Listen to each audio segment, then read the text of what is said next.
Slam. Pig. I repeat, slam. Pig. I literally cannot breathe. I have been saying this phrase out loud to my empty apartment for like 24 hours straight. I am unwell. Wee woo, wee woo, woo woo. Pull over the vehicle immediately. The house police are on the premises. Step away from the blueprints and put your hands where I can see them. Welcome back, babes. Babes, we are so glad to have you here with us this evening. Cheers to you.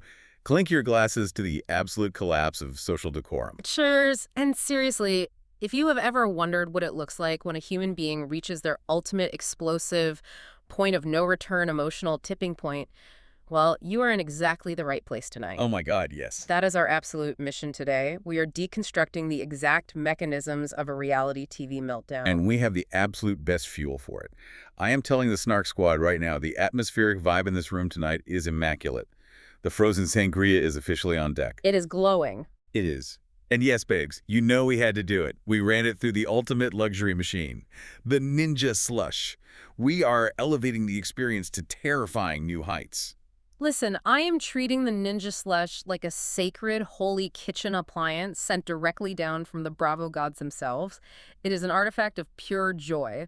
But, let's look at why this works. Right, why are we obsessed? Exactly. Why does slushified alcohol automatically taste at least 50% more expensive than it actually is? It is a sensory illusion. Wait, I love when you get scientific about booze. Well, think about it. When you drop the temperature of a cheap, deeply mediocre red wine to a near-freezing slush, you completely numb the palate to the harsh, acidic tannins. Oh, wow. That actually makes so much sense. Right.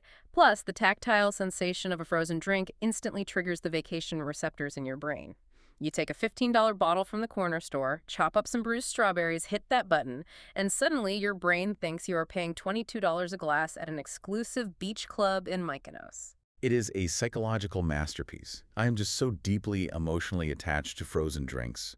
I don't know what it is. The summer energy has just arrived so early for us this year, and I am fully embracing it. It's a lifestyle. It really is. I take one sip of this, and my reality completely shifts. Yeah. I am no longer a woman stressing about her life. I am lounging on the deck of a yacht off the Amalfi Coast, wearing a sheer caftan, completely ignoring my bank account. As you should be. It is pure, unadulterated luxury. And honestly, we desperately need this frozen sangria tonight, because tomorrow... Let me tell the Snark squad what is happening tomorrow. Oh, God, the impending doom of a Tuesday. Tomorrow is another grueling, exhausting work day at the dental offices for me, which, if you have never worked in dentistry, is its own specific brand of psychological warfare. I can only imagine the horrors. Oh, it involves screaming children, impacted wisdom teeth, and full-grown adults who look me dead in the eye and lie to my face about flossing. Like, I can see your gums, sir. The audacity. But more importantly, tomorrow afternoon brings the apartment showing. And babes, we are both going to investigate this place together. We are. We are walking in there like a two-person FBI behavioral analysis unit. And let me just say, apartment hunting right now is not a chore. It is absolute, unmitigated emotional violence. It really is. It is a daily, relentless, soul-crushing spiral. I am trying so hard to act financially responsible, but the sheer delusion of the housing market is breaking my spirit. I mean, the listings are out of control. They are literal shoeboxes. They are the size of a walk-in pantry. And yet, the landlords want billionaire money. They want first month, last month, a security deposit the size of a car down payment, and a broker's fee for a guy who literally just unlocks a door and stands there silently breathing my oxygen. It is criminal. It should be an illegal scam. Yeah. But you know me, I am completely delusional, and I am already mentally decorating the space. Obviously. I don't even care if it's the size of a closet. Yeah. I have already decided exactly where the emerald green velvet accent chair is going to go to maximize the flow of the room. Maximizing the flow of a hallway, essentially. Yes. I have a secret Pinterest board dedicated exclusively to the lighting fixtures I plan to install to hide the fact that there is zero natural light. I am manifesting. And we both know exactly what's going to happen when we get there. We are going to walk into this overpriced beige box. We are going to instantly judge the cheap laminate countertops. And we are going to fully pretend we are the hosts of a hit renovation show on HGTV. We have to. It's our brand. Internally, I'm just praying the plumbing works and there aren't raccoons in the drywall. But externally, I'll be tapping the walls asking if they are load-bearing, even though we're signing a 12-month lease and have zero legal rights to alter the structure. Oh my God, I do the wall tap every single time. It is a coping mechanism. We adopt the persona of wealthy homeowners to mask the sheer terror of being renters in this economy. We have to play the part. It's about the fantasy. But speaking of messy situations, wild fantasies, and people completely losing their minds, we seriously need to thank the Snark squad for all the incredible love lately. Truly, the comments have been amazing. Because, babes, the submissions to the DMs of the past week have been absolutely certifiably insane. You guys are delivering the chaos directly to us. The level of detail you all provide in these confessions is astounding. You are out in the wild, observing the absolute worst of human behavior and reporting back to base. So, it is time for everyone's favorite segment, shady, snarky, or stupid. We've got 3 listener confessions tonight, and I love how thematically tied they are to the absolute mess we're about to recap. Let's hear the damage. Let's get right into the first one. This is relationship drama of the highest order. The listener writes, "My partner of 3 years has recently started taking long work calls in the bathroom with the shower running full blast." Oh, absolutely not. Right. It gets worse. They say, "When I finally confronted them about how weird this is, they looked me dead in the eye and said the acoustics in the bathroom are better for their Zoom meetings." The acoustics. In a fully tiled bathroom, with the sound of rushing water echoing off the porcelain. I am emotionally spiraling for this listener. The acoustics. That is so insanely shady. You are hiding something, and you are doing a terrible, insulting job of it. It's insulting to their intelligence. Nobody is taking a quarterly earnings call next to a damp loofah unless they're actively trying to muffle the sound of their own lies. I side with the chaos entirely here. Confront them immediately. Break down the bathroom door. Turn off the hot water heater from the basement. See, I'm going to push back on this because I think you're giving the partner way too much credit for being diabolical. I think this is highly stupid.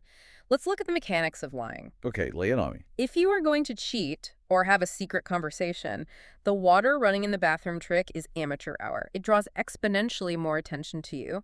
But the reason people do it is something called duper's delight. Wait, what is duper's delight? It is the psychological thrill someone gets from successfully deceiving another person right under their nose. Taking the call in the car is safe, but taking it in the bathroom 10 feet away from your partner provides an adrenaline rush. Oh, wow. That is so dark. So the verdict for the execution is unequivocally stupid, but the underlying motivation, that is shady to its core. It's so messy. I just can't imagine sitting on the couch watching TV and listening to the shower run for 45 minutes while your partner is allegedly discussing spreadsheets. Okay, confession number 2, family chaos. Bring it on. The listener writes, "My mother recently sat me down and told me that the reason she wasn't a warm, nurturing parent to me growing up is because her own mother used to care more about keeping the white living room carpet spotless than she cared about us kids." Wow. So she basically said it's not her fault she's emotionally distant, it's the carpet's fault. Oh, wow. The weaponization of therapy speak deployed in real time. We are seeing this everywhere right now. It honestly breaks my heart. Like, yes, on a human level, I deeply understand that trauma gets passed down. I have empathy for the fact that she was emotionally starved as a child. Of course. But to just use it as a blanket excuse to your own kid, sorry I never hugged you, but my mom really liked her shag rug. Yeah. It is devastating. Yeah. You want them to apologize, not hand you a flowchart of why they messed up. It is highly snarky to throw your own mother under the bus, to absolve yourself of all personal accountability. What's happening here is the mother is confusing an explanation with an excuse. Oh, that's a really good way to put it. Yes, the carpet trauma explains how she became emotionally distant, but it does not excuse the refusal to break the cycle. People weaponize their own childhoods to avoid the excruciating vulnerability of saying, "I'm sorry." It's just so much easier to blame a rug. It's a self-preservation tactic so they don't have to face the guilt of failing their own child. Verdict. Shady on the mother's part. You gotta take responsibility for the children you raise. Break the cycle, babes. Okay, the final confession. Friendship betrayal. Prepare yourself for this visual. I am bracing myself. The listener writes, "I had a falling out with a friend over some really petty group chat drama. We didn't speak for a month. A few weeks later, she showed up uninvited to a group hangout in my backyard, pulled a literal battery-operated megaphone out of her tote bag, and started announcing to the entire party that my house looked much smaller in person and my grass was dead." I'm sorry, I need a moment. She brought a megaphone to a casual backyard barbecue. A literal functioning megaphone. I am screaming. I would be so angry my blood pressure would skyrocket, but also the sheer level of camp. That's unhinged. I'd be crying in the bathroom, but a small part of me would be thinking, wow, she really produced this moment. She went to a sporting goods store, bought a megaphone, put batteries in it, and planned an elaborate takedown. I am judging this so hard. I'm judging the friend, the tote bag, and the dead grass. That is profoundly stupid behavior. We are witnessing the reality TV effectification of everyday life. She thought she was on Bravo. This woman genuinely thought she was serving an iconic, giveable moment. She blurred the line between actual real-world friendship and performative drama. Exactly. But in the real world, without producers and editing, bringing a prop to an argument just makes you look completely unhinged and desperate for attention. You do not bring a prop to a house unless you are physically prepared to be removed from the property. Verdict. Stupid. All three of these are a complete mess. But you know what? We live for the mess. It fuels us. Now, before we finally get into the Housewives, I have a major life-altering announcement for the Snark squad. Everyone mark your calendars. Today is officially day one of our vegetarian era. It is indeed. A new dawn has broken. The meat is gone from the premises. And babes, we are currently, as we speak, eating sofritas taco bowls from Chipotle. And let me tell you, I am fully, deeply emotionally committed to this journey. You are definitely acting like it. For at least the next 48 hours, I am romanticizing wellness culture. I am a wellness girl now. I am glowing from the inside out. I am considering buying healing crystals. Meanwhile, I am eating the sofritas bowl, and it is delicious. The corn salsa is hitting, but my soul is weeping because it profoundly misses chicken. Stay strong. Don't let the meat industry win. I'm already mentally calculating the exact number of hours I can sustain this plant-based lifestyle before the sunk cost fallacy kicks in, and I completely break down at a drive-thru for a 20-piece nugget meal. I give it until Thursday afternoon. You have to embrace the era. Let the plant protein heal you. But honestly, it does lead to a very real spiral topic. Can you actually genuinely be a wellness girl while aggressively drinking a massive glass of frozen sangria? That is the million-dollar question. Right. Are we actually entering a legitimate, healthy era? Or is this just temporary dietary confusion masquerading as self-improvement? It's pure cognitive dissonance. That's the only way to describe it. We are eating plant-based protein to allegedly cleanse our bodies while simultaneously ingesting the slushified mixture of red wine and refined sugar. We're balancing the scales. We are hydrating and dehydrating the exact same cells at the exact same time. It's a medical paradox. We're not wellness girls. We're chaos girls who occasionally eat tofu to feel morally superior for an afternoon. I accept that label fully. Chaos girls with tofu. Put it on a shirt. But speaking of cognitive dissonance, temporary confusion, and people making terrible life choices, babes, we have to talk about Rhode Island. You really do. It is time. We have to dive into Season 1, Episode 8, Splitting Hairs. And let me tell you, this episode was a cinematic masterpiece of delusion and terror. It really was the absolute pinnacle of everything we've been building towards this entire season. All the simmering tensions, all the unspoken resentments, they finally hit their breaking points. Oh my God, the scene opens, and it is an immediate stress inducer. We see Alicia and her fiancé Billy in the car. Billy is pushing Alicia quite hard, actually, to face her extreme, paralyzing fear of highway driving. Because of the dance classes. Right, because their daughter Selena has dance classes 5 days a week. And Alicia needs to be able to actually drive her child to these classes instead of relying on a chauffeur network of friends and family. Which is a completely reasonable expectation for an adult human being with a valid driver's license. You live in Rhode Island, you have to drive. But Alicia preps for this 10-minute drive like she is outfitting a bunker for the apocalypse. I was unwell watching her pack. Let's look at the actual mechanics of her preparation because it tells us everything about her mental state. The preparation. I was losing my mind on the couch. She packs a literal survival kit for a drive down the street. She has sleeves of saltine crackers just in case she feels faint. The saltines killed me. She has a bottle of rose water spray, which she explicitly states is to wake herself up because the shock of the cold water resets her nervous system. She has a vial of peppermint oil to rub on her temples. And the most devastating part. Selena in the back seat. Yes. She says her anxiety gets so bad that her young child, Selena, usually has to calm her down from the back seat. Can you imagine being a kid in a booster seat? Doing deep breathing exercises with your adult mother because she's trying to merge onto Interstate 95? That is the textbook definition of parentification. Yeah. She has completely infantilized herself behind the wheel, shifting the emotional burden of survival onto her child. She has built this fear up into an insurmountable mountain. It's so intense. And Billy is sitting in the passenger seat, trying to be supportive, but he's visibly exhausted. At one point, to try and break the tension, he looks out the window and tries to distract her by saying, "Look, a four-leaf clover." I died. I screamed at the TV. He says, "It's a four-leaf clover." And she immediately snaps back, "No, Billy, that's a weed. It's probably poison ivy. Don't touch it." She literally could not let a single positive thought enter the vehicle. It's like a sitcom. He's trying to inject whimsy into the car, and she's identifying toxic plant life. And she's having a full-blown, sweating, hyperventilating panic attack. She's complaining about the bumps in the road, saying her tires are falling off, and she literally runs 2 consecutive stop signs. Just flying through intersections. Just to get to a bridge. And babes, the build-up to this bridge. That was the funniest editing choice of the entire season. Based on her sheer, visceral physical terror, I expected them to show the Golden Gate Bridge suspended thousands of feet in the air over treacherous, shark-infested waters with hurricane-force crosswinds. Yes, I thought it was going to be a swaying rope bridge over a canyon. Yeah. But then the camera pans out, and it was barely an overpass. It was a tiny, flat, concrete slab over a drainage ditch. I know, it was incredible. I laughed until I choked on my sangria. I love Alicia. I relate to her anxiety on a deeply emotional level, but watching her conquer that tiny concrete slab like she had just summited Mount Everest was high comedy. But here's the deeper mechanism at play, and why the producers featured this so heavily. It's deeply poetic.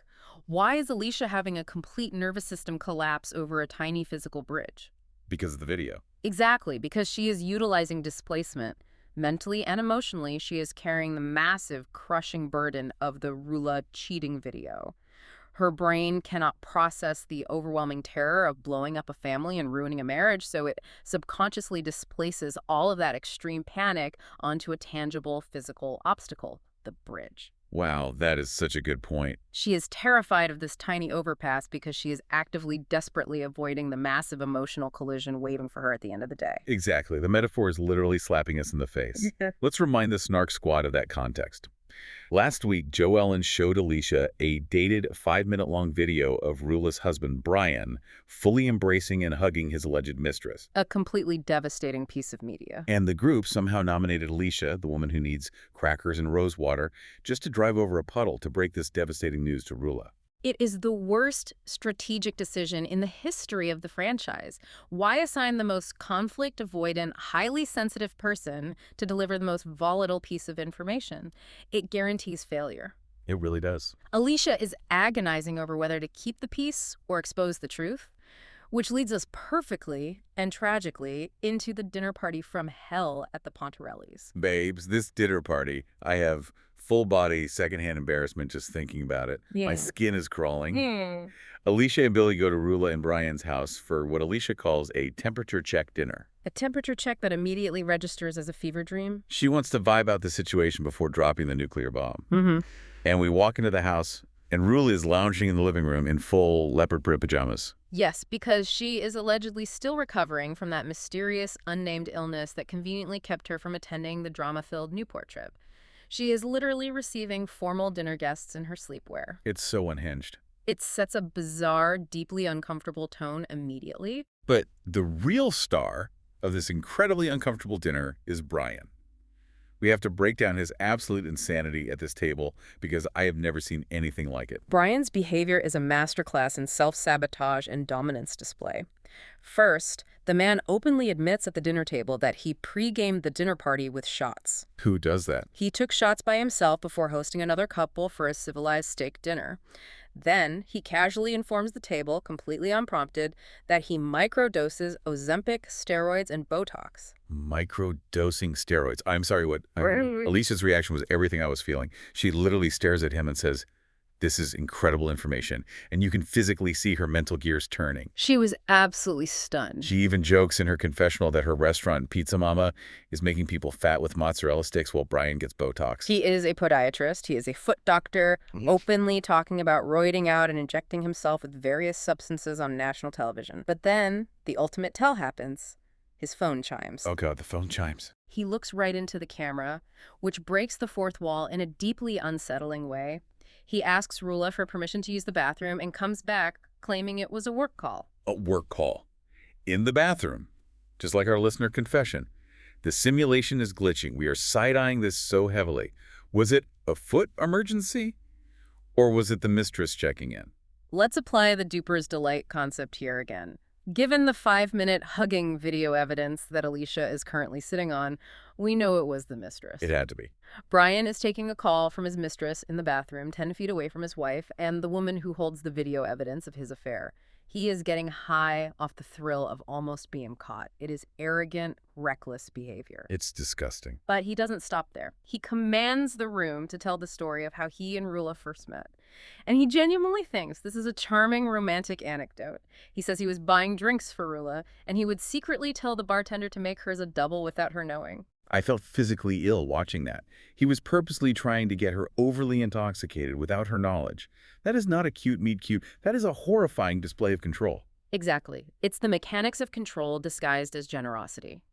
By manipulating her sobriety levels without her consent, he was covertly maintaining dominance in the power dynamic of their new relationship. Which is so scary. And Rula is just sitting there in her leopard pajamas, forcing a smile, trying to laugh off her clear annoyance at his oversharing. And if that wasn't bad enough, when the food arrives, Brian repeatedly describes how his medium-well filet mignon reminds him entirely too much of human Achilles tendons. Because he's a podiatrist, he is comparing luxury cuisine to fibrous connective tissue. This is what happens when someone becomes completely desensitized by their profession. He has lost the ability to separate the clinical reality of his job from social etiquette. He's actively ruining the meal he provided.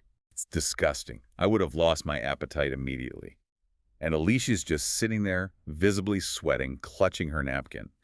She says in her confessional she felt like she was wearing a neon post-it note on her forehead saying, "I know what you did last week." I genuinely felt bad for her in that moment. Ultimately, she completely chickens out and doesn't tell Rola. And honestly, I don't blame her. That dinner was a hostage situation. Self-preservation is paramount. If she dropped that bomb at that table, Brian's steroid-infused reaction would have been unpredictable. There's a brilliant fan take on the blogs that perfectly sums up this dinner. Brian's on uppers, downers, crackers, and Gatorade. Oh my God, that is so accurate. It is the only logical explanation for his erratic, bizarre pacing. So while Alicia is dodging emotional landmines and foot analogies, we get this massive, jarring shift in tone. We have to talk about Jo Ellen's generational trauma breakthrough. This was a fascinating pivot. We are used to Jo Ellen being the tough, abrasive, impenetrable queen bee of Rhode Island. She controls the narrative by being the loudest, most aggressive person in the room. But this week, the armor completely cracked. The scene starts with Jo Ellen, her sister Jen, and their mother Nancy visiting her late grandfather's house. They are sitting on the doorstep looking through old photo albums. Jo Ellen remarks offhandedly that she was an angel as a child, and her mother Nancy literally laughs in her face and says, "Not." That single dismissive word just snaps the rubber band. It triggers a cascade of repressed memories. Jo Ellen completely breaks. She confronts Nancy right there on the steps, bringing up the darkest part of her childhood, being sent away to behavioral programs in the 7th, 8th, and 9th grades. And she makes this incredibly crucial distinction. She says, "I wasn't bipolar, as you claim to everyone. I was depressed as a child." And then she drops this incredibly heavy, devastating line. She looks right at her mother with tears streaming down her face and asks, "Why didn't you love me?" I got surprisingly emotional during the scene. It is so deeply relatable to anyone who has dealt with family chaos. Let's look at Nancy's initial reaction, because it mirrors our listener confession perfectly. Nancy gets highly defensive. She falls back on the generational trauma excuse. Oh, totally. She deflects right away. She deflects by blaming her own mother's coldness, telling a harrowing story about bleeding heavily after an accident as a child, and her mother only caring about getting blood on the pristine living room carpet. Oh my God, the carpet again. Yeah. You see exactly in that one story why Nancy is the way she is and exactly why Jo Ellen is the way she is. The trauma trickles down. Unloved children grow up to be controlling adults who need to dictate every social dynamic to feel safe. Exactly. Jo Ellen's entire abrasive persona, the snapping, the insults, the need to dominate the group, is a direct defense mechanism to prevent anyone from ever making her feel as helpless and unloved as she felt in 8th grade. Which is so sad. But the surprising thing about this scene is that Nancy actually pushes past the defensiveness. She doesn't just walk away. She apologizes. She genuinely promises to try to be a better mom. Which is incredibly rare for a reality TV parent. Usually they double down and play the victim. And we absolutely have to give a massive shout out to Sister Jen here. Jen is the unsung hero. Jen is the ultimate familial shock absorber. She is sitting between them, translating their pain to each other, validating their feelings without taking a side. Give Jen a snowflake or an anchor or whatever the Rhode Island equivalent is. When Jen thanks their mom for making them strong, Jo Ellen laughs through her tears and delivers the line of the night, "Yeah, you made me a bitch." I love that so much. It's incredible self-awareness. Having this validation from her mother might actually change her entire dynamic with the rest of the cast moving forward. I really hope so. I love a vulnerable queen. But speaking of journeys, physical and emotional, let's look at what the rest of the cast is doing. Kelsey is moving out of whatever massive place she was in and into a much smaller apartment. And who is helping her pack? Her mother, her sister, and her boyfriend, Bill, whose chyron literally reads Kelsey's, in parentheses, only boyfriend. The producers adding only to his title is peak shade. They are refusing to let those polygamous rumors die. But let's look at the financial architecture of Kelsey's life, because it is a complete house of cards. It really is. Kelsey is acting like an independent woman making a fresh start. But her ex-husband is entirely funding this move. He is paying her rent, and he is paying her health insurance. And Kelsey's mom hates this arrangement. She wants Kelsey to fully commit to Bill and start producing grandchildren. But Bill is trying to sever these financial ties to the ex. He tells Kelsey she needs to sell her car. Which, Kelsey notes, is a one-year-old car with only 2,000 miles on it, presumably bought and paid for by the ex. Kelsey is projecting an illusion of independence while remaining completely financially tethered to her past. And meanwhile, Rosie is sitting in her confessional, throwing absolute venomous daggers, claiming Kelsey cheated on the ex with Bill. The resentment Rosie harbors is deep and burning. And then we get a quick check-in with Ashley. Her son Dawson is recovering from cold-induced asthma, which is terrifying, and we are so glad he is okay. Yes, so glad he's okay. But in true Housewives fashion, Ashley immediately pivots back to her main storyline, which is complaining endlessly about her husband, Jared. She literally kicks her recovering child out of the room so she can film a sponsored post for Instagram.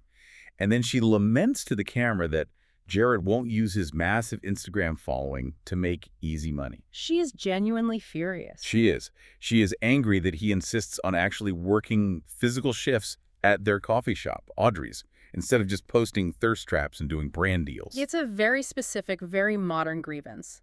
Most housewives are mad their husbands work too much at the law firm. Ashley is angry. Her husband refuses to be a full-time influencer. It's so funny to me. It perfectly illustrates how social media has fundamentally altered marital expectations. She views his refusal to monetize his digital presence as a betrayal of their family's earning potential. Totally. But let's get to the crossover event of the season, which provided some much-needed comic relief before the storm. Yes. Crossover alert. Dolores Catania from Real Housewives of New Jersey makes an appearance. She and Liz McGraw are at an actual manufacturing facility, wearing white hairnets and lab coats, taste-testing weed gummies specifically targeted at women going through menopause. It is brilliant targeted marketing, and we learned that Rhode Island is the first state to name people going through menopause as a protected class. I died laughing at Liz in this scene. She is so unapologetically real and devoid of vanity. She takes off her shoe in the middle of this factory, shows Dolores her swollen feet from menopause water retention, and literally asks, completely deadpan, why they look like a bag of dicks. It was a highly specific anatomical comparison, but it gave Dolores a real grounded purpose in the episode. Yeah, it was actually really sweet. They bonded over the physical realities of aging, with Dolores mentioning how the mood swings of menopause almost broke up her relationship with Paul. It was a rare, authentic conversation about the female body that grounded the show before the absolute chaos of the finale. But babes, the lightheartedness did not last, because we have arrived at the main event, lipstick on a slam pig, the attempted peace treaty that went completely violently off the rails. Let's analyze the exact anatomy of this escalation, because it happens with terrifying speed. Rosie invites Kelsey over to her house to cut her hair. This is supposed to be an olive branch. They agreed in Newport to hang out one-on-one. But Rosie is undeniably laying a psychological trap. Before Kelsey arrives, Rosie intentionally leaves the massive, rolled-out blueprints for her house addition out on the kitchen counter, along with a bright yellow tape measure. She wants her to see it. Exactly. Why? Because Kelsey has been loudly questioning the actual square footage of Rosie's house renovations all season long. Rosie wants a confrontation. Rosie is building a 5,000 square foot addition. She wants everyone to know the scale of her project. She's flexing hard, and she's dressed for an absolute fever dream. It defies all logic. Rosie is standing over these architectural blueprints inside her own house, wearing giant insulated winter moon boots, which she admits are for children, and a frilly, fluffy princess dress. And her dog, Clemmy, is sitting in her dog bed looking terrified of the impending doom. And then Kelsey arrives. And Kelsey, in a stunning display of terrible judgment, decides that the best way to make peace with a woman who actively hates her is to pull a massive prank. She pulls into Rosie's quiet driveway, blaring a literal, deafening police siren from her car. Which has to be highly illegal. She's impersonating an emergency vehicle, but she doesn't stop. She gets out of the car, grabs a megaphone, just like our listener confession. The parallels are insane. Right. And she announces to the neighborhood that the house police have arrived to investigate Rosie's 8,000 square feet, joking loudly that it looks more like 8,000 inches. Let's dissect Kelsey's choice here.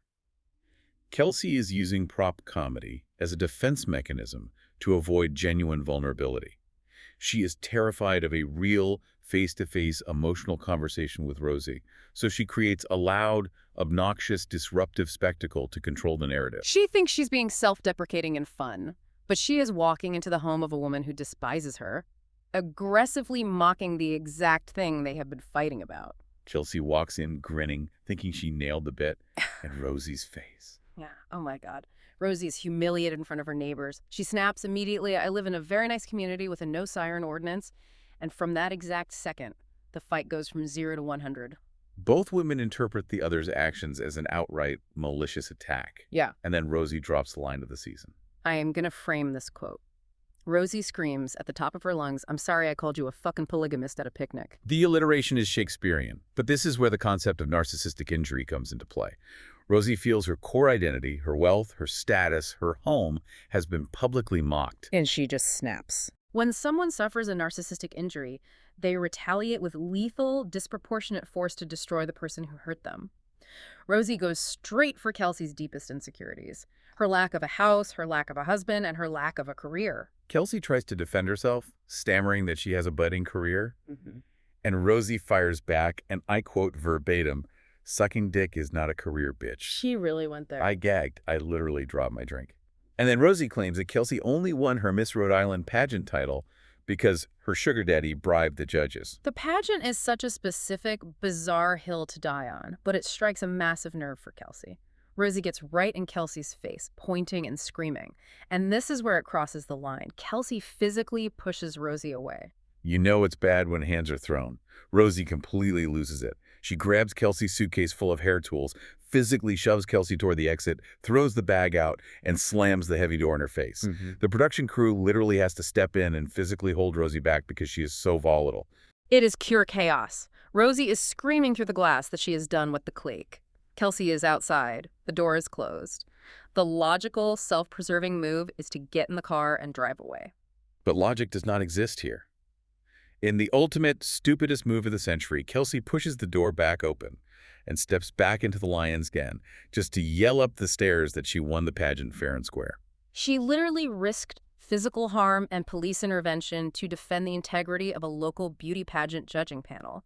It is the ultimate sunk cost fallacy. She couldn't walk away from the argument at a deficit. And that re-entry gives us the climax. Rosie is standing at the top of the stairs looking down like a furious queen.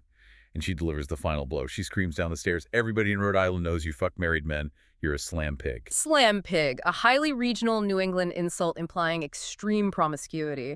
The delivery was guttural and venomous. I was spiraling out of control. Slam pig, we have to debate this right now. Who are we siding with? Because the Snark squad in the comments is completely divided. Are you Team Rosie, Team Kelsey, or Team Clemmy the dog? I am firmly Team Clemmy. That dog was caught in the crossfire of a war she didn't ask for. But examining the behavior, I am Team No One. Kelsey's joke was completely tone-deaf and designed to provoke. But Rosie's reaction was a nuclear overreaction. She went straight to aggressive slut-shaming and physical violence over a bad joke. See, my emotional reaction is to side with Rosie's initial anger, because if someone brought a megaphone to my house, I would lose my mind. But the slut-shaming went way too far.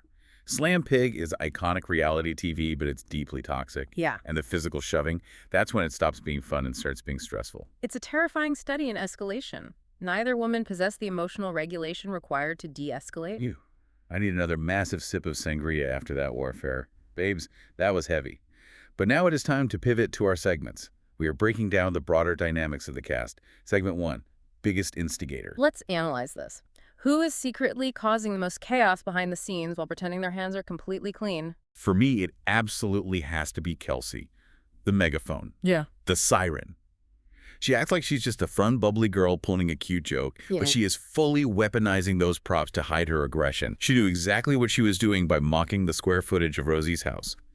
She constantly pokes the bear and then plays the innocent victim when the bear bites her head off. I see your point on Kelsey, but I'm going to push back. If you look at the root causes, the biggest instigator in this entire episode is Brian. Brian, the podiatrist. Yes. Think about the mechanics of the group dynamic right now. He is actively destroying his own marriage on camera. He proudly admitted to manipulating his wife's alcohol intake. He is oversharing about steroids to make his guests uncomfortable. He is taking shady bathroom calls. Oh my God, yes. He is the root cause of the cheating video that is currently threatening to destroy every single friendship in this cast. Brian is an apex agent of chaos. Okay, wait, that is a brilliant point. Brian is the insidious villain laying the groundwork for the explosions. But what about Liz? Liz snapping at Alicia in Newport is the reason Alicia was running stop signs and needing peppermint oil just to function. Liz rules by intimidation. Liz instigates fear, definitely, but Brian instigates structural collapse. Let's move to segment 2. Who's actually rich? This is where we examine the performance of wealth versus actual capital. Oh, I love judging this. Look at Rosie. She is constantly, loudly flexing. She's talking about digging giant dirt holes, hitting boulders, backfilling dirt. She wants everyone to know the massive scale of her 5,000 square foot addition. She wears moon boots inside. Is she actually rich? Rosie has real estate wealth, certainly. You can't fake a foundation. But it feels very nouveau riche, highly insecure. True wealth whispers. Rosie screams through a megaphone. Literally. Contrast that with Kelsey. Kelsey is the epitome of hollow, performed luxury. She drives a luxury car her ex pays for. She lives in an apartment her ex funds. She performs the role of an independent boss, but she is entirely financially subsidized. Exactly. Her car should be a 2006 Honda Civic in Champaign because she is a kept woman pretending to be self-made. It's all smoke and mirrors. The person who is probably the most rich in a sustainable way might actually be Ashley. She complains about Instagram, but they own a functioning brick-and-mortar coffee shop with tangible revenue and equity. It's true, but I want the delusion. I want the dirt holes and leased Bentleys. Okay, segment 3. Most likely to start a group chat war. Who is going to absolutely spiral in a messy text thread? I have a very specific theory on this. I nominate Joellen. Joella. Oh. The one who just had a tearful healing breakthrough. Yes. Based on the real-time Bravo gossip from the blogs this week, Joellen is currently ignoring texts from cast members. We saw the incredible depth of her unresolved trauma today. When someone has that level of deep-seated hurt, they become a lethal surgical texter. Oh, absolutely. They don't yell, they cut you to your core. Joellen would drop a single psychologically ruinous sentence in the chat, leave everyone on red, and turn her phone off for 3 days, watching the world burn. Oh my God, the silent treatment mixed with emotional warfare. You're completely right.